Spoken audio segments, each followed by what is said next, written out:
बच्चों, स्वागत है एक बार फिर से आप सभी बच्चों का अभ्युदय एकेडमी क्लासेस में। मैंने आपको कल पढ़ाया था ना कि कैसे क्या हो रहा था। हमने यही पढ़ा था, संगर्भता एवं भ्रूणीय परिवर्धन, है ना। उसके आगे की चीज़ें मैंने इसमें आपको बताया था कि एक संरचना बनती है इस प्रकार की। हमारा जो भ्रूण होता है और भ्रूण किसमें मिलता होता है, माता के रक्त से जब मिलता है तो ऐसे कुछ संरचना बनाते हैं जिसको हम कहते हैं अपरा। और मैंने आपको कहा था मैं ये वाला स्ट्रक्चर आपको और अच्छे से समझाऊंगी, है ना। तो आज वही स्ट्रक्चर, भाई ये तो हमने पढ़ लिया था ना, इस स्ट्रक्चर को समझते हैं, ठीक है। तो आज हम लोग इस स्ट्रक्चर को अच्छे से क्या करते हैं, समझते हैं। पहली बात तो मैं ये बता दूं बेटा, अपरा और जिसे बोलते हैं आपकी नाभीय रज्जु, ये दोनों अलग अलग चीज़ें होती हैं, है ना। अपरा और नाभीय रज्जु दोनों अलग अलग बातें हैं। अपरा कहाँ पे है, मैंने कल आपको ये जो पोर्शन था ये अपरा बताया था, है ना। ये जो है ना उंगली जैसी संरचना, ये क्या है, यही है अपरा, ठीक। वाइट वाइट पोर्शन क्या है, अपरा, अपरा रसांकुर, ठीक है। अपरा समझ आया। अब यहाँ पे जो ये है ना, ये लंबा सा दिख रहा है, यही होता है नाभि रज्जु। यहाँ पे लिखा हुआ है नाभि रज्जु। इन दोनों में अंतर है, नाभि रज्जु अंदर है, अपरा बाहर है, ठीक। ये संरचना कैसे बना दी थी, ऐसे। ये था हमारा क्या, भ्रूण, हमारा भ्रूण था, है ना। और इसमें एक संरचना आके कैसे मिल रही थी, कुछ इस प्रकार से मिल रही थी। ये क्या थी, मात रक्त था, माता का क्या था, रक्त, है ना।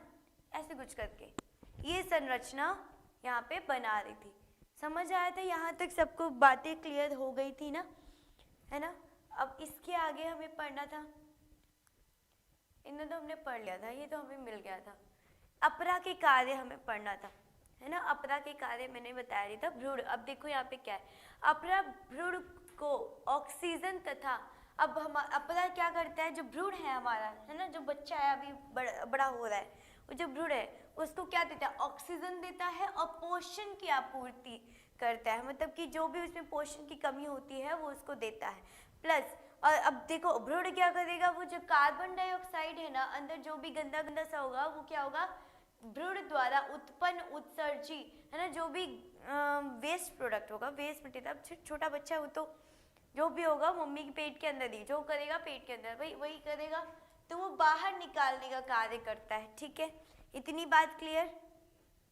यहाँ पे भ्रूण को क्या पहुंचा रहा था, अपरा ऑक्सीजन दे रहा था और उसको पोषण दे रहा था, है ना। और भ्रूण क्या कर रहा था, अपरा खुद क्या दे रहा था, भाई देखो मम्मी को पहले बचपन में जब पेट में थे तो बहुत गंदी गंदी चीजें दे दी आपने, है ना, लेकिन अब बाहर आके क्या करना है, हाँ अच्छी अच्छी चीज देनी है। अब क्या है, यह अपरा एक नाभि रज्जु, है ना, द्वारा भ्रूण से जुड़ा होता है ना। नाभि रज्जु द्वारा भ्रूण से जुड़ा होता है, जैसे मैंने बताया था, ठीक है। अब इसमें क्या हो रहा है, जो भ्रूण तक सभी आवश्यक पदार्थों को अंदर लाने तथा बाहर ले जाने का कार्य में मदद करता है, ठीक है। इतनी बात क्लियर, कोई दिक्कत यहाँ तक, है ना। वही क्या करते हैं, भ्रूण को जो भी उसके अंदर जो भी पदार्थ होते हैं उसको बाहर ले जाने में मदद करता है। अब क्या है, अपरा अतस्रावरी, है ना, उत्तकों से बना होता है, उत्तकों का कार्य करता है अनेकों हार्मोन्स, जैसे कि मानव जरायु, है ना, मतलब ह्यूमंस को। अब ये देखो यहाँ पे ना, यहाँ पे आपका बनेगा HCG, ये याद रखना, ये फुल फॉर्म है बेटा HCG। ये क्या है, एक फुल फॉर्म, इसको याद रखना, ये पेपर में पूछ लेता है, 1 नंबर में 2 नंबर में पूछ लेगा। HCG का फुल फॉर्म क्या है, ह्यूमन कोरियोनिक, क्या है, गोने, देखो गोनेटोट्रोपिन, है ना, ठीक है। अब गोनेटोट्रोपिन हो गया, यहाँ पे ह्यूमन क्या है, ह्यूमन कोरियोनिक गोनेटोट्रोपिन, और यहाँ पे मानव अपरा। अब यहाँ पे एक और बनाएगा क्या, HPL, है ना, HPL, यहाँ पे ये जो बनाएगा। अब इन दोनों के कार्य अलग अलग होंगे, है ना, इन दोनों के क्या होंगे, कार्य बच्चा अलग अलग होंगे।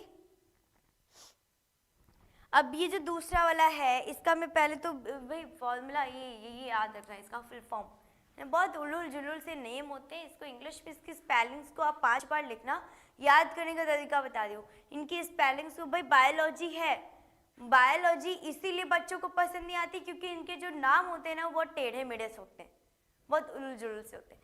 तो इनके नाम को तोड़ मोड़ के अपने तरीके से याद करो, है ना। मैं तो बता दूंगी लेकिन उसको आप अपने तरीके से तोड़ मोड़ के याद करो, है ना। इसको जोड़ जोड़ के अपने से। ये इसका फुल फॉर्म हो गया, क्या है ये, HPL का, है ना। और एस्ट्रोजन हो गया, प्रोजेस्टेरोन हो गया, आदि को उत्पादित करता है, ठीक है। उन सब हार्मोन्स को ही क्या करता है, उत्पादित करता है। HPL का काम क्या है, यहाँ पे HPL का काम क्या है, HPL क्या करता है, ये दुग्ध बनाने का, निर्माण का कार्य करता है।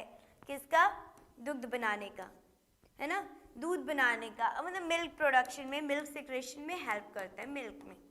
कब, अब जब प्रसव की क्रिया जब हो जाएगी, जब बच्चा निकल जाएगा तो मिल्क बनाने का काम में कौन करेगा, ये हेल्प करेगा, है ना, हमारा HPL हेल्प करेगा इसी में, ठीक है। और क्या, और एक बता दूं मैं, ये जो हार्मोन करता है, हार्मोन्स को बनाता है, ये क्या मदद करता है, आपकी जो स्तन होता है, स्तन के साइज को बढ़ाने में क्या करता है, मदद करता है। इससे साइज इंक्रीज होता है और मिल्क प्रोडक्शन या मिल्क सेक्रेशन इसी के अंदर होता है। इतनी बात क्लियर, इतनी बात क्लियर हो गई। अब चलिए आगे चलते हैं। इनकी कार्य, अपरा के कार्य हमने पढ़ लिए। अपरा और नाभि रज्जु में अंतर आप समझे रहिएगा, ठीक है। अब मैंने बताया था दोनों में अंतर है। अब क्या है, यहाँ क्या बोल रहा है, संगर्भता के क्या है, उत्तर अवधि अंडाशय द्वारा रिलैक्सिन नामक, क्या हो रहा है, रिलैक्सिन नामक एक हार्मोन को स्रावित करता है, ठीक है। वही चीज़ है, हमें यह याद रखना चाहिए, HCG है ना, HCG क्या कर रहा है, या फिर HPL, ये रिलैक्शन स्त्री के केवल संगर्भता की स्थिति में, अभी मैं इसको अच्छे से और अच्छे से समझाती हूँ, है ना। और ये क्या है, 9 महीने में बच्चा वो होता है प्रसव की क्रिया में, अभी मैं ये आपको बताऊंगी, ठीक है। प्रसव की क्रिया में सारी चीजें हम लोग पढ़ेंगे, आगे देखते हैं। ये भी वही चीजें एक बार पढ़ लो। इसके अलावा हमें हार्मोन्स जैसे एस्ट्रोजन हो गया, प्रोजेस्टेरोन हो गया, है ना, यहाँ पे आपका कॉर्टिसोल हो गया, पोलेस्ट्रीन हो गया, ये सारे हार्मोन्स की मात्रा क्या है, संगर्भता के दौरान माता के रक्त में कई गुना ज़्यादा बढ़ जाती है। अब देखो, अब कब बढ़ेगी ना, अभी ये जब बताऊंगी मैं, है ना, कोलेस्ट्रॉल में अभी मैं बताती हूँ। अब इसमें देखो 3 जर्म लेयर्स होते हैं, कितने बेटा, 3 जर्म्स लेयर होते हैं, मेरे साथ लिखते चलो, 3 जर्म लेयर होते हैं,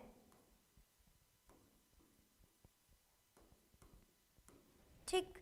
कितने होते हैं जर्म लेयर, 3, पहला। अब इसमें लिखते चलो, जिससे आप सभी कहते हैं एक्टोडर्म। अभी मैं इनके कार्य भी बताऊंगी, एक्टोडर्म, ठीक। दूसरा क्या है, मीजोडर्म,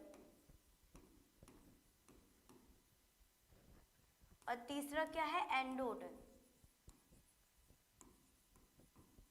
ठीक है। एक्टोडर्म, मीजोडर्म और एंडोडर्म, इन तीनों का निर्माण, अभी क्या निर्माण करते हैं, है ना। पहले तो बता दो, ये जो है ये वाला, ये किसका निर्माण करेगा, हमारे तंत्र का निर्माण करेगा। लिखते चलो, तंत्र का निर्माण,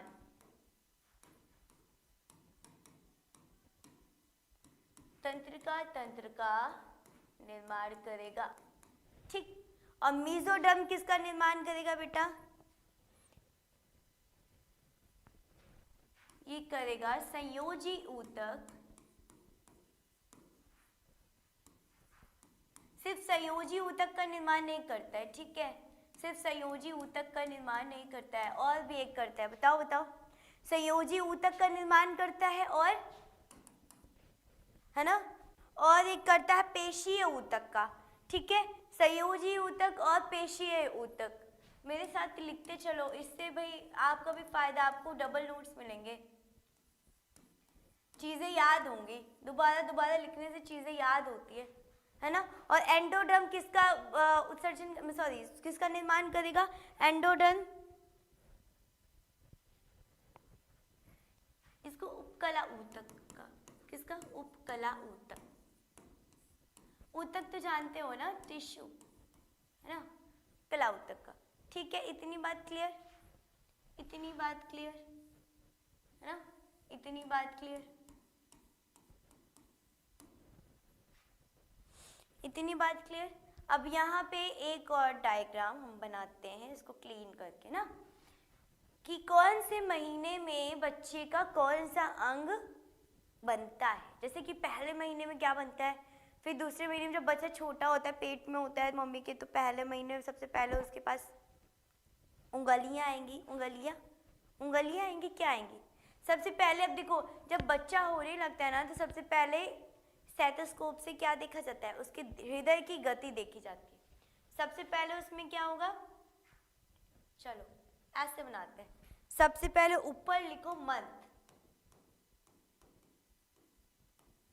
और इधर साइड लिखो एक्टिविटी।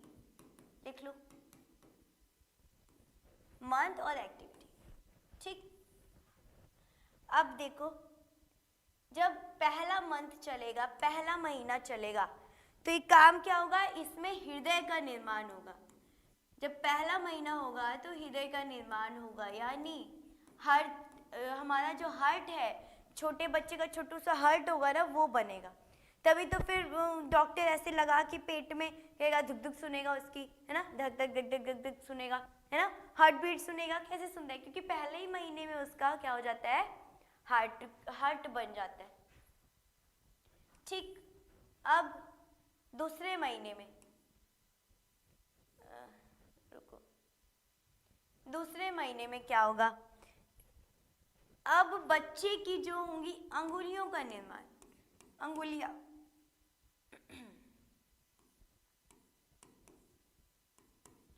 अंगुलियां बनेंगी। अब इनकी उंगलियां, छोटी छोटी छोटी छोटी उंगलियों का निर्माण। किसका निर्माण? उंगलियों का। कोई दिक्कत? समझ आया? कोई दिक्कत परेशानी हो तो बता देना। अब तीसरा, जब तीसरा महीना आएगा तो उसमें अंग तंत्र का निर्माण होगा। किसका? अंग तंत्र का। अंग तंत्र यानी जैसे कि डाइजेस्टिव सिस्टम हो गया, ये सब चीजों का क्या होगा? निर्माण होगा अंग तंत्र का। ठीक, अब अंग तंत्र का निर्माण भी होता रहेगा, है ना। जब उसका निर्माण होता रहेगा तो फिर जब 5वां महीना आएगा तो क्या होगा? सर और पलक में, कहाँ पे? हेड पे और पलकों पे, पलकों पे और हेड पे, पलकों पे, और ये जो ये भौएं होती है ना, यहाँ पे क्या आने लगेंगे? बाल आने लगेंगे, है ना। क्या आने लगेंगे? बाल आने लगेंगे, थोड़े थोड़े से बाल आने लगेंगे। समझ आया? अब जब आगे इनका भाई बढ़ता रहेगा, फिर क्या होगा? छठवें महीने में कहाँ आएंगे? छठवें महीने पे क्या होगा बच्चा? छठवां महीना जब आएगा तो क्या होगा? उसके शरीर पर, कहाँ पर? शरीर पर कोमल बाल आएंगे, कोमल। अब बच्चों के, जब बच्चा छोटा पैदा होता है तो उसके शरीर पे बाल होते हैं ना, भालू नहीं है वो, नहीं मैं समझ रहा, मैं भालू हो गया क्या? उसके शरीर पे बाल है, भालू नहीं है वो। देखे होगे, छोटा बच्चा एकदम छोटू सा होता है ना, तो उसमें शरीर में भी बहुत मुलायम मुलायम से सॉफ्ट सॉफ्ट से बाल होते हैं, है ना, वो बाल है। ठीक है, अब देखो क्या होगा? छठवां महीना बीत गया, है ना, छठवां महीना बीत गया। अब 9वें महीने में क्या होगा? वो बच्चा प्रसव के लिए तैयार हो जाएगा। ये सारी चीजें उसमें हो रही हैं। 9वें महीने में क्या हो जाएगा? बच्चा प्रसव के लिए, अब भाई वो तैयार हो गया, निकलना है अब मुझे प्रसव के लिए। क्या होगा? तैयार, प्रसव के लिए तैयार, कि भाई मम्मा अब बस करो, अब बस 9 महीने रख लेना, अब बस मैं थक गया अंदर, अब मुझे निकालो। उसकी फीलिंग ये होगी। फिर चिंटू मिंटू जो भी बबलू जो भी अंदर होगा ना, वो निकलने की कोशिश करेगा, कहेगा मन अब बस बस बस, बहुत रह लिया, बहुत खा लिया, अब बाहर निकल के हमें क्या करना है? पिज्ज़ा खाना है, बर्गर खाना है ना। पिज़्ज़ा बर्गर खाएगा? अरे बच्चों, चलो पिज़्ज़ा बर्गर खिलाओगे बच्चों को, है? चलो, अब कोलेस्टेरॉल मैं बता दी आपको, ये सब चीज़ें हो गई। अब एक और बात यहाँ पे मुझे क्लियर करनी थी, छूट गया। क्या था कि ये 270 दिन लगाते हैं। 270 दिनों में क्या होता है? प्रसव की क्रिया होती है।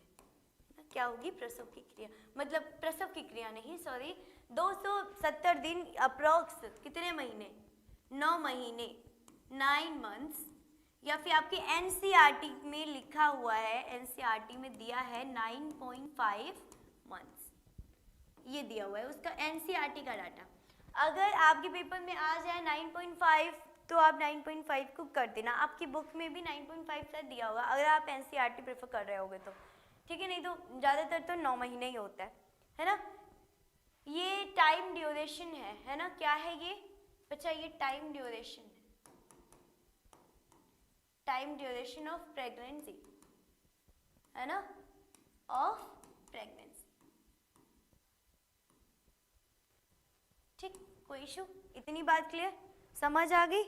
अब इसके आगे हमें पढ़ना है प्रसव एवं दुग्ध स्त्रवण, है ना, इसके आगे पढ़ना है प्रसव एवं दुग्ध।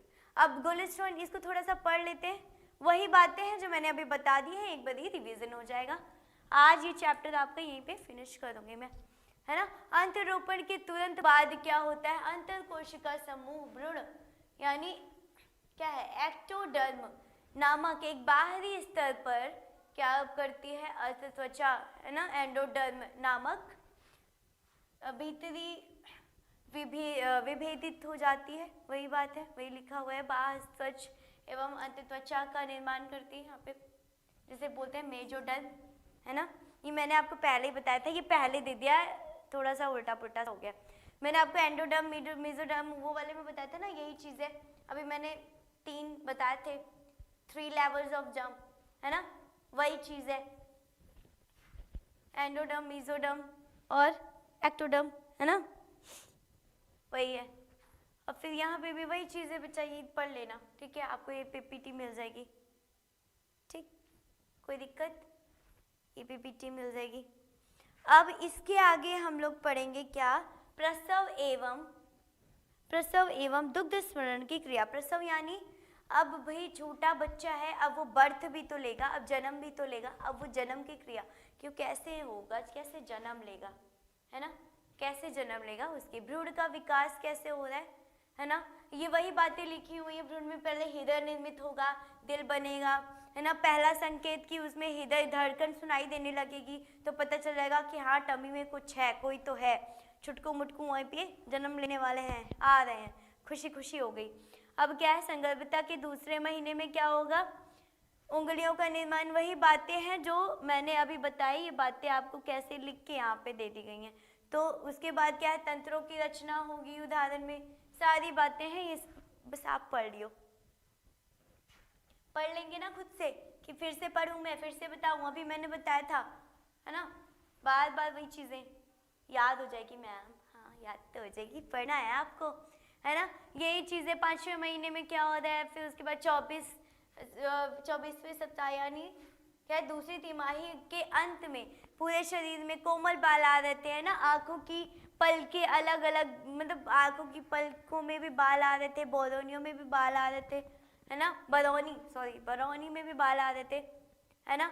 अब ये देखो यहाँ पे 9 महीने अंत तक की, अभी मैंने बताई थी ना 9 महीने तक की बात हुई थी, और 9.5 में बताया था, 9.5 आपके एनसीईआरटी के डाटा में है ना, समझ आया। अब यहाँ पे हम लोग एक बार प्रसव की क्रिया पढ़ते, ठीक है, चलो एक महिला बनाते, प्यारी सी महिला बनाए, ये रही उसकी नाक, है ना,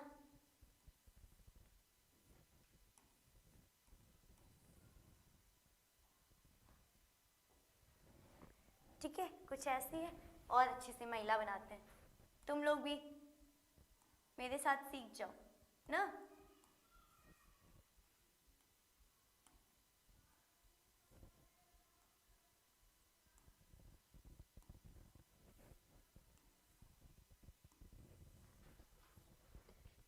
प्रेग्नेंट लेडी बना देना। ये जो लड़की है ये क्या हो गई है भाई, इसके बाल ब्लैक कलर, है ना, ये मन देना, अभी मैं यहाँ पे ऐसे से बनाने नहीं बैठी हूँ, ठीक है, अब बस जस्ट बता रही हूँ। अभी इसके अंदर क्या होगा, छोटा बेबी, है ना, यहाँ गर्भाशय में इसकी जो ये यहाँ पे कुछ लेयर है, 3 लेयर मैंने बताई अभी आपको, वही 3 लेवल्स हैं। अब इसके अंदर यहाँ पे नाभि रज्जु के साथ यहाँ पे छोटू बेबी होगा। आंखें भी देखिए ना, स्माइल कर रहा है ना। यहाँ तक समझ आया? इनकी भी आंखें देख लो,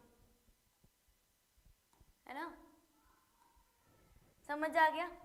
अब ये जो लेडी है दिख रही होगी प्रेग्नेंट है ना। अब इसमें क्या क्या चीजें होंगी, अब इसमें क्या क्या क्रियाएं होंगी, अब उन क्रियाओं को थोड़ा सा हम लोग क्या करते हैं, पढ़ते हैं। अब इसमें जो है यहाँ पे देखना ध्यान से, ये क्या है? पहली बात तो ये आपको दिख रहा होगा ना, ये गर्भाशय परत में विकसित बच्चा है। ये जो है गर्भाशय परत में विकसित हो रहा बच्चा है, ठीक है। अब ये क्या होगा, यहाँ पे ये जो है ना, ये जो है आपका एडर्नल ग्लैंड जिसे कहते हैं, लिखते चलो मेरे साथ, बनाओ भाई, एडर्नल ग्लैंड है ना। ये कौन सा हार्मोन रिलीज करेगा? ये एक हार्मोन रिलीज करेगा जिसे बोलते हैं एंड्रोजन हार्मोन। एंड्रोजन हार्मोन को रिलीज करेगा। एंड्रोजन हार्मोन को स्त्रवण करेगा और इसके बाद ये जब प्लेसेंटा द्वारा, है ना, प्लेसेंटा अपरा जिसे कहते हैं, वो जब उसमें जाएगा तो ये चेंज हो जाएगा। किस में चेंज होगा? ये चेंज होकर के कौन सा हार्मोन रिलीज करेगा? बताओ बताओ। Oestrogen hormone. क्या करेगा ये? एस्ट्रोजन हार्मोन स्रावित करेगा। एस्ट्रोजन हार्मोन स्रावित करेगा। अभी ये क्या कर रहा था? अभी ये एंड्रोजन कर रहा था, अब एस्ट्रोजन हार्मोन कब? जब वहाँ अपरा से इस अपरा में जाएगा तो मतलब क्या, एस्ट्रोजन हार्मोन्स में ये चेंज हो जाएगा। अब यहाँ पे जब एस्ट्रोजन में चेंज होगा तो बच्चा बोलेगा भाई अब बस करो, अब निकलो। अब वहाँ पे वो क्या करेगा? प्रेरित करेगा माँ को, परेशान करेगा कि भाई अब निकलना है, अब निकलना है। तो ये क्या करेगा? एक संकेत देगा, है ना। ये जो होगा ये माँ के पिट्यूटरी ग्लैंड में जाके संकेत करेगा और फिर वहाँ पे कौन सा हार्मोन रिलीज होगा? ऑक्सीटोसिन हार्मोन्स रिलीज होंगे। ऑक्सीटोसिन हार्मोन्स रिलीज होंगे, है ना। यहाँ पे कौन सा हार्मोन? Oxytocin hormone. और ये हार्मोन किस में मदद करेंगे? ऑक्सीटोसिन हार्मोन रिलीज होगा। और भाई पटाखे बहुत बज रहे हैं, है ना, पटाखे बहुत बजे, फिर आवाज़ सुनाई देती है एकदम बम, है ना, तो थोड़ा सा चलो। ऑक्सीटोसिन हार्मोन्स यहाँ पे रिलीज हो रहा है। अब क्या होगा? जब ऑक्सीटोसिन हार्मोन्स रिलीज होगा तो भाई यहाँ पे ये जो है, ये जो लेयर है ना, ये जो लेयर दिख रहे हैं ना, इसको मायोमेट्रियम लेयर कह सकते हैं। मायोमेट्रियम में क्या होगा?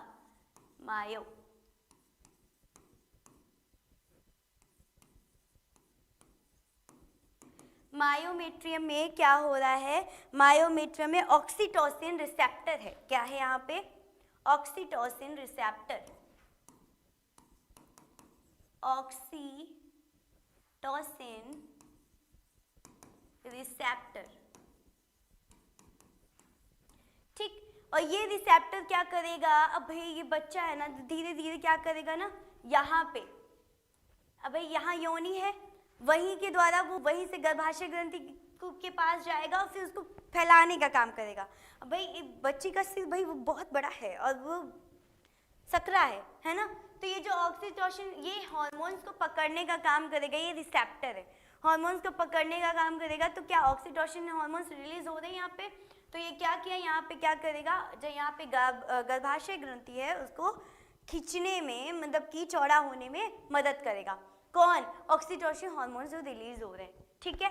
अब यहाँ पे क्या, अब जब ये बच्चा घूम करके ऐसे नीचे, है ना, निकलने की कोशिश करेगा तो और उसको स्पेस चाहिए, है ना, निकल तो पाएगा नहीं, और स्पेस चाहिए। वो तो यहाँ पे जो ग्रंथि है ना, कौन सी? गर्भाशय ग्रंथि है, जो क्या यहाँ पे जो गर्भाशय ग्रंथि है वो क्या करेगी? ऑक्सीटोसिन हार्मोन्स को रिलीज करेगी और ज़्यादा से ज़्यादा मात्रा में बोलेगी कि और ऑक्सीटोसिन हार्मोन्स दो हमें भाई, और ज़्यादा दो, हमें ताकत चाहिए, हमें चाहिए कि भाई ये जो है ना, यहाँ पे सिकुड़न होने लगती है हार्मोन्स की वजह से। क्या होता है यहाँ पे, जो ये है ना, ये प्रेस होने लगेगा, ठीक। ये जो पेट है, टमी, वो प्रेस होने लगेगा, और जब प्रेस होगा तो बच्चा भी थोड़ा ऐसे ऐसे होगा ना, थोड़ा प्रेस होगा तो प्रेस होके निकलता है, ठीक है, उसी के थ्रू निकलता है। यहाँ पे ऑक्सीटोसिन हार्मोन्स रिलीज हो रहे थे, वो बहुत ज़्यादा मदद कर रहे थे किसमें, ये जो गर्भाशय ग्रंथि है उसको क्या बोलते हैं, उसको सीधी मुई, सॉरी, है ना, थोड़ा बात तो तुम लोग समझो, है ना, उसको क्या बोलते हैं, उसको चौड़ी होने में और ज़्यादा ही क्या कर रही थी, ये मदद कर रही थी। इतनी बात समझ आई। अब क्या है, गर्भाशय ग्रंथि या फिर गर्भाशय, इसको ग्रीवा भी कहते हैं, गर्भाशय ग्रीवा में, ठीक है, याद रखना गर्भाशय ग्रीवा में। अब यही जब बच्चा यहीं पे प्रेस लगा रहे भाई, यहीं से क्या हो जाएगी, यही प्रसव की क्रिया हो जाएगी, बच्चा बाहर निकल गया, प्रसव क्रिया समाप्त। अब बेबी जो होगा बर्न हो जाएगा, है ना, बॉर्न हो जाएगा, बर्थ हो जाएगा, उसका बर्थ हो जाएगा, इसको बेबी बर्न बर्थ भी कहते हैं और चाइल्ड बर्थ भी कहते हैं या डिलीवरी भी इसको कहते हैं। तो याद रहेगा, ये कुछ टर्म्स हैं, इसको याद रखना, 1 मार्क्स में पूछ रहेगा कि बेबी बर्थ क्या होता है, चाइल्ड बर्थ क्या होता है ना, और डिलीवरी क्या होती है। तो यही होती है प्रसव की क्रिया, यही है, ठीक है, समझ आया इतनी सारी चीज़ें। सबसे ज़्यादा क्या होता है, ऑक्सीटोसिन हार्मोन, सब यही तो सब कर रहा है ना। इतनी बात क्लियर, इतनी बात समझ आई। अब यहाँ पे प्रसव की क्रिया हमने पढ़ी और दूध स्रवण की क्रिया पढ़ेंगे। अब जब बच्चा हो गया है, तो मैं आपको बता दूँ 6 महीने तक, कितने महीने तक, 6 महीने तक वो माँ का दूध, अप्रोक्स मम्मी का दूध उसको चाहिए, है ना, कितने महीने तक। प्रसव की क्रिया हो गई, यहीं पे बता दूँ, नहीं दूसरे में, है ना। अब प्रसव की क्रिया हो गई, अब क्या होगा, दूध स्रवण होगा, यानी मिल्क सिक्रेशन होगा मम्मी की बॉडी में, है ना, मदर्स बॉडी में।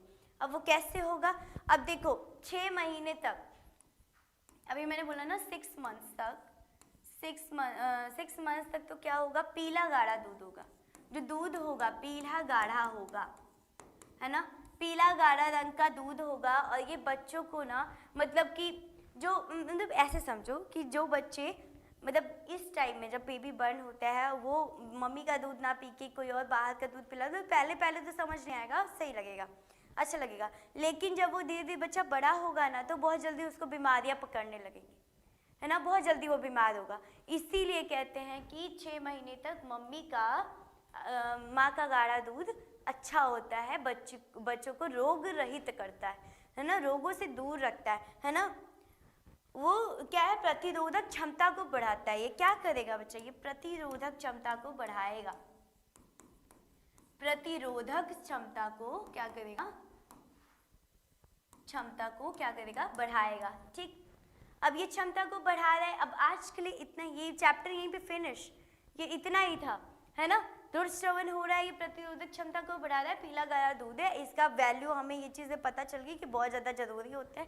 6 महीने तक पीला गाढ़ा दूध होगा, उसके बाद फिर भाई जब जैसे जैसे एज बढ़ती जाती है, बच्चा थोड़ा थोड़ा अब भाई और बड़ा हो रहा है, और बड़ा हो रहा है, बाहर निकल के बड़ा हो रहा है, अंदर नहीं, अब अंदर हो गया, निकल गया वो बच्चा, अब वो बड़ा हो रहा है धीरे धीरे, तब उसको अन्न खिलाने लगते हैं, फिर दाल चावल सब खाने लगता है एक टाइम के बाद, है ना, 6 महीने 7 महीने 8 महीने बाद, ठीक, 8-9 महीने बाद सब खाने लगता है फिर, है ना। 6 महीने तक तो उसे सिर्फ दूध पीना है, सिर्फ दूध पीना है, सिर्फ बोलते हैं ना, milk is a complete food. Why milk is a complete food, milk को कंप्लीट फूड किस लिए कहते हैं, क्योंकि इसमें प्रोटीन, कैल्शियम, सारी चीज़ होती है। कैल्शियम क्या करता है, आपकी बॉडी में जो हड्डियाँ होती हैं उसको मजबूत करता है, प्रोटीन भी कुछ चीज़ आपकी मांसपेशियों को मजबूत करता है। तो मतलब सबका अलग अलग काम है, जो कि मिल्क जो है, जो दूध है यहाँ पे, वो सब कर देता है। समझ आया, समझ आया, क्लियर हो गई। ये वही बात है बेटा, यहाँ पे लिखी हुई है ना, दूध श्रवण की कुछ क्रियाएं यहाँ पे लिखी हुई हैं। ये भी पीपीटी आपको मिल जाएगी, है ना, इसकी भी पीपीटी आपको मिल जाएगी, तो इसको भी आप लिख लेना, याद कर लेना। वही चीज़ें जो मैंने बताया, कुछ माह में शिशु स्तनपान करता है, वही है ना, बार बार ही उसको क्यों पढ़ना। रिवीजन आपका हो गया, आपका ये चैप्टर भी यहीं फिनिश हो गया। समझ आया, मैंने बोला था 1-2 लेक्चर और, मुझे लगा कि थोड़ा सा और ज़्यादा चीज़ें मैं खींच सकती हूँ, लेकिन इतनी चीज़ें आपके लिए आज इस चैप्टर के लिए काफ़ी थी। इसके अलावा अगर कुछ चीज़ें अगर लगता है आपको कि छूट गई है, तो वो टॉपिक आप लिख के भेज दीजिएगा, मैं उस टॉपिक को अलग से लिख के आ जाऊँगी। तो कल आपके फिर से MCQ सेशन आएंगे, MCQ सेशन को आपको सॉल्व करना है और संडे को टेस्ट देना है इस चैप्टर का। कोई दिक्कत तो नहीं होने वाली है। अब इसमें जितने क्वेश्चंस बन सकते हैं मैं बना के दे दूंगी एमसीक्यू में। और ये देखो ये वही है, बच्चा यहीं से निकल रहा है ना, ये डायग्राम, इसको भी देख लियो, है ना। तो आज के लिए इतना ही, मिलते हैं आपसे नेक्स्ट वीडियो में। और आप 5 मिनट के ब्रेक के बाद आपका नेक्स्ट आपका स्टार्ट होने वाला है, ठीक है। यहाँ तक सबको बातें क्लियर हो गई होंगी। वैसे भी कोई डाउट होगा तो आप ज़रूर बताइएगा, है ना। बाकी टेलीग्राम चैनल है और बने रहिए और ज़्यादा से ज़्यादा आप देखिए, ठीक है। अभी तो आप सबके लिए बहुत अच्छा हो रहा है कि और भी बच्चों को प्रोत्साहन देने के लिए ये जो है ये यूट्यूब पे भी ये क्लासेस अपलोड हो, है ना। तो सबके लिए अच्छा है, आप और मेहनत करिए और बच्चों को जोड़िए और ज़्यादा सीखिए, ठीक है। आज के लिए इतना ही, मिलते हैं नेक्स्ट वीडियो में। Thank you.